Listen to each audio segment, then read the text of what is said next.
Is this another Bible video? Well, dude, you're on to me.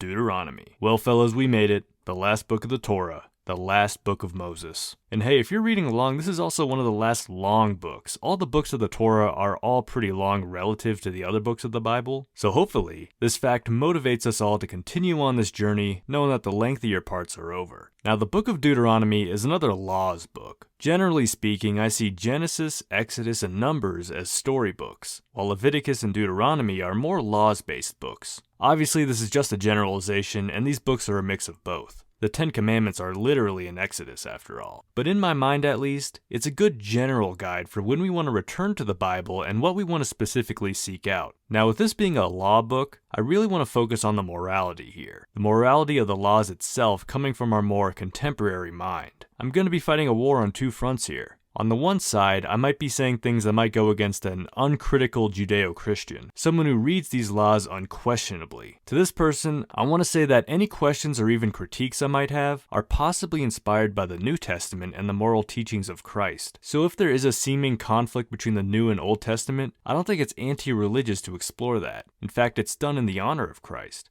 At least from my perspective. And trust me, there are a lot of things in this book that are worth questioning. On the other front, there's going to be, I'll say, the dismissive modern moralists who will throw everything out with the bathwater. The baby, the rubber duck, just because there's a lot of antiquated laws here. Here's my thing. Take a book from 100 years ago, and you're probably going to come across something that doesn't align with you morally. And we kind of expect that, or at least we should expect that. But what interests me are moral ideas that can survive infinitely. Ideas we might find so far back in the ancient Greeks, for instance. I'm interested in locating these everlasting moral beliefs in the Bible, and that might show its divinely inspired elements. Alright, that was a lot of introduction. Sorry about that. But now that we have our specific goals in mind, let's doot this Deuteronomy. So if you want a good summary of this book, let's actually skip ahead to chapter 30 and get an overview of what we're about to get into. In that I command thee this day to love the Lord thy God, to walk in his ways, and to keep his commandments and his statutes and his judgments, that thou mayest live and multiply, and the Lord thy God shall bless thee in the land whither thou goest to possess it. But if thine heart turn away, so that thou wilt not hear, but shall be drawn away, and worship other gods, and serve them, I denounce unto you this day, that ye shall surely perish, and that ye shall not prolong your days upon the land, whither thou passest over Jordan to go possess it. So from our last book, Numbers, the Israelites have already done some battle, and have now gathered in Jordan about to go into Canaan. Moses has led them this far, but can't enter the promised land himself because of that water business at Meribah.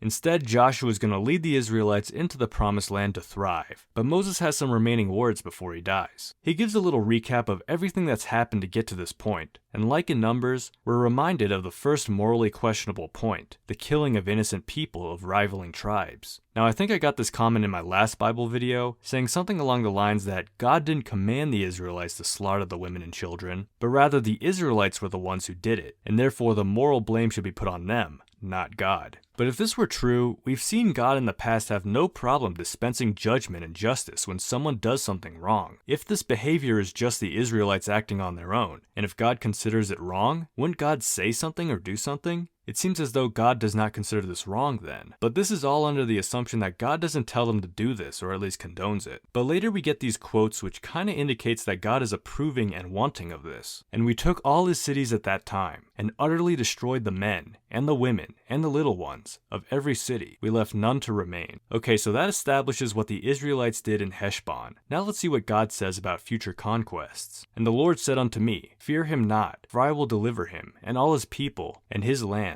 into thy hand, and thou shalt do unto him as thou didst unto Sihon, king of the Amorites, which dwelt at Heshbon. So God is saying you will do the same thing that you did to the Amorites, which includes the killing of women and children, to the, in this case, Bashanites. So I think this establishes that God is condoning the murder of the innocent people which dwell in these tribes. Now a lot of Christians also have a problem with this, but a justification is given that these tribes worship certain gods that demanded child sacrifices. And yes, that's obviously bad, but why kill the children then anyway? They aren't the ones doing the child sacrifices, they're just innocent children. So I've thought a lot about this, and I have a possible explanation that I don't think qualifies as a justification, if that makes sense. Consider the world we live in today. How many Baal worshippers are there active today? How many Moloch worshippers? Alright, there may be some random weirdos in buttfuck Alabama population too, but let's be real, they're pretty much non-existent. Okay, now God, being all-knowing, perhaps saw a future where the Israelites did not completely wipe out these Baal-worshipping tribes. And in that future, the kids grow up and continue the sacrifices, and as a result, more innocent people died as opposed to the reality that exists in the Old Testament. In a utilitarian sense, then, more people die in a hypothetical reality where the tribes are not completely wiped out than they do in the reality laid out in the Old Testament. And this really goes in line with the other laws laid out in this book. God is very intent on destroying the influences of these other gods, even going so far as to advocate the stoning and killing of anyone who says, hey,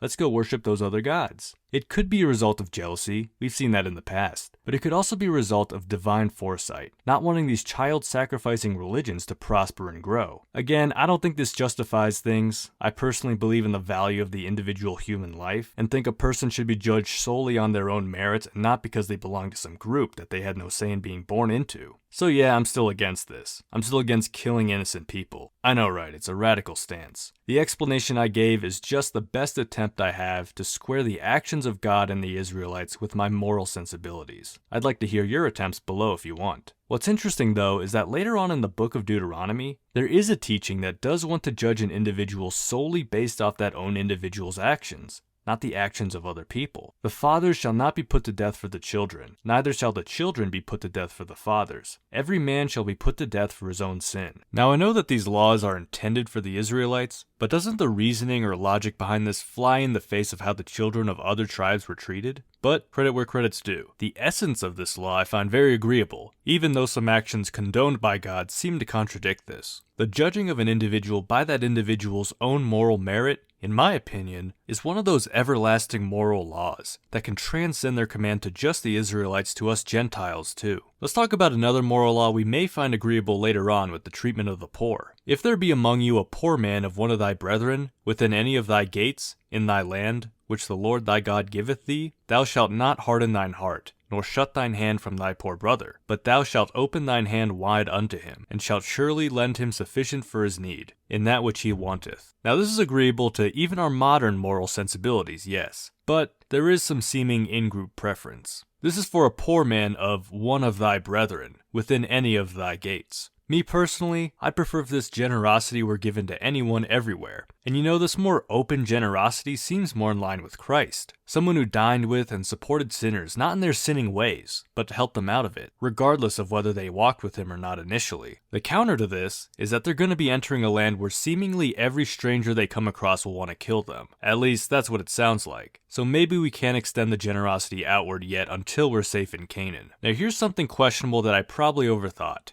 How to identify prophets. God says that he will rise up a prophet, so the obvious question is, how do we tell who is a prophet and who is a false prophet? And if thou say in thine heart, how shall we know the word which the Lord hath not spoken? When a prophet speaketh in the name of the Lord, if the thing follow not, nor come to pass, that is the thing which the Lord hath not spoken, but the prophet hath spoken it presumptuously. Thou shalt not be afraid of him. So a legit prophet would presumably be one who would tell the future. Here's the problem I have. I feel like this very basic definition is easily susceptible to trickery. Say for instance that I say, the Lord has told me that tomorrow you shall breathe air. It'll come true, but does that enable me to be a prophet? Perhaps then these predictions need to be more specific, but unfortunately the Israelites aren't given much instruction on how specific, and what they should look for in these prophecies. The chapter after this has something I find to be pretty interesting, and some of you actually may consider this to be too lax, too forgiving. Essentially, God says that there should be these cities of refuge, where someone can flee to if they accidentally kill someone. The slayer should be able to take refuge in one of these cities for protection against someone trying to avenge the death. However, if someone kills another in malice,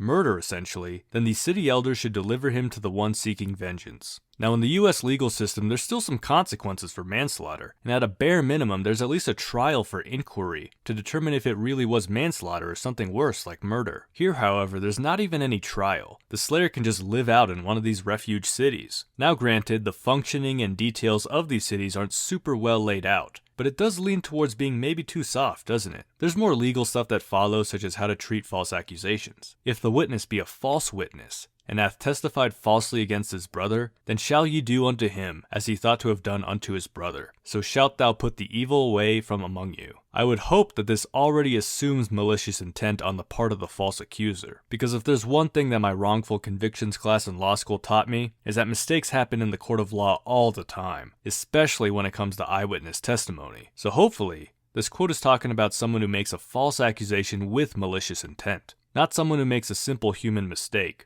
As for the punishment for the false accuser being equivalent to what the accused would have suffered, I'm not 100% sure. If someone is murdered and the accused is facing the death penalty, should someone who makes a false accusation accusing an innocent person of the murder face the death penalty as well? Essentially, enacting the death penalty for lying seems a little extreme, but maybe in a utilitarian sense, it better deters against that type of behavior. Now, to circle back to a previous discussion on God's expectations of warfare, the very next chapter deals with how Israel should conduct war, and this is further evidence that God not only condones, but actually supports the killing of innocents. But of the cities of these people, which the Lord thy God doth give thee for an inheritance, thou shalt save alive nothing that breatheth, but thou shalt utterly destroy them. This is a command given in regards to the nearby tribes, the Hittites, Amorites, Canaanites, and others. So this is just further emphasizing the idea that God is supporting this mass murder of innocents, because after all, a baby breathes, or breatheth to use the language. Should the Israelites then kill the Canaanite babies? What should be noted is that for farther away cities, God, speaking through Moses, says to offer peace first, and if they disagree with them, to go in and kill only the men. Now, there still may be some innocent men there, like old men not able to fight.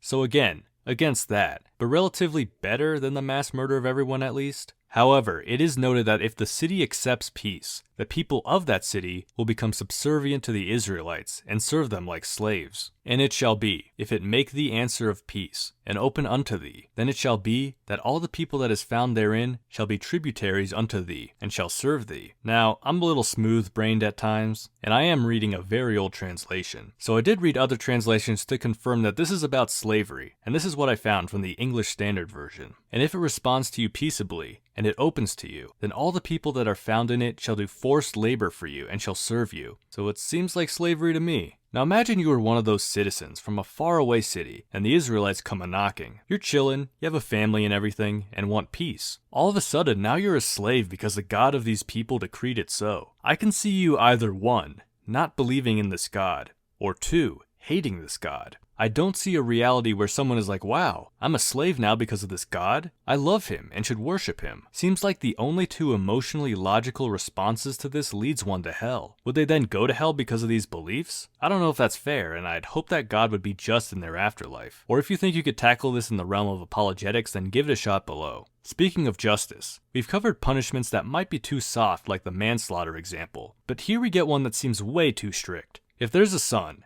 and that son is rebellious, and he's a glutton and a drunkard, what do you think the appropriate response should be? Because in this case, the punishment given in the Bible is, and all the men of his city shall stone him with stones, that he die. Seems extreme, definitely. I don't even really have an attempt at an explanation here, because we've seen exile used as a punishment in the past, and that seems relatively more appropriate here. Maybe there's some utilitarian or historic angle I'm not able to see, but to me this seems bizarre. Okay, now remember when we talked about how Deuteronomy supports judging the sons separately from the father when it comes to their moral character? Rightly so, in my opinion. Like the sins of the father should not be put on the son. Well, how might we explain this passage regarding children born out of wedlock? A bastard shall not enter into the congregation of the Lord. Even to his 10th generation shall he not enter into the congregation of the Lord. Alright, for this one, even though I disagree, I have a non-justifying explanation. Again, I'm sorry. Perhaps this is not so intended to punish the child, but to deter out-of-wedlock children and promote social cohesion. Again, I don't think that justifies punishing the child, but if you're a husband or wife and are thinking about cheating, maybe this law is a factor that pushes you away from that idea. Also, sorry if this video seems like just going through one law to the next, but that's kinda how it's written in many parts. Hopefully you're enjoying it, and hopefully it's not sounding too repetitive. So we next have a law that I could actually see people being split on.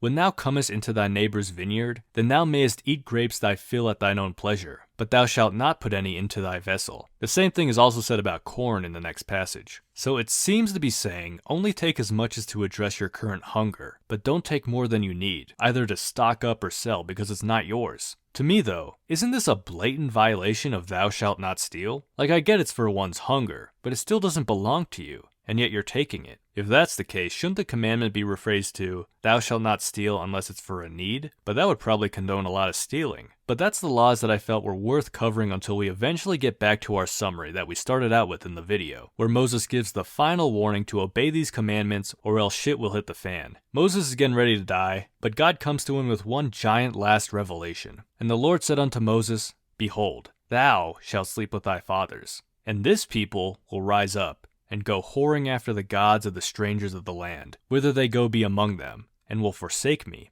and break my covenant which I have made with them. And he later says that he's going to get mad and bad things are going to happen to the Israelites. So God knows that the Israelites are going to fail. So why bother getting Moses to tell them these laws and stress the importance of obeying them? Well, I think it's for any individual in the crowd that might do good despite the rest of the Israelites going wrong. Joshua and Caleb are in that crowd after all. But maybe it's intended more for us so we could read thousands of years later. However, I'm a little hesitant on that because us Gentiles didn't make any covenant, and a lot of these laws seem very specifically related to the situation of the Israelites at the time. I mean, really, do us modern people need a guide on conducting warfare with tribes we come across? Maybe if you're a gamer or something? I don't know. So honestly, I don't see a lot of relevance for us modern day Gentiles. If you're Jewish, however, in the comments let me know the relevance of this book for you in modern life. Do you find it applicable? There are little bits of laws that one might apply to modern life, but a lot of it does seem specific to this specific situation. So going back to our question of why God is making Moses tell the Israelites of these laws, I'm personally leaning more on the side that it's for those faithful few in the crowd, rather than intended for us in the future. I'm very welcome to be convinced otherwise though, so share your arguments in the comments. And hey,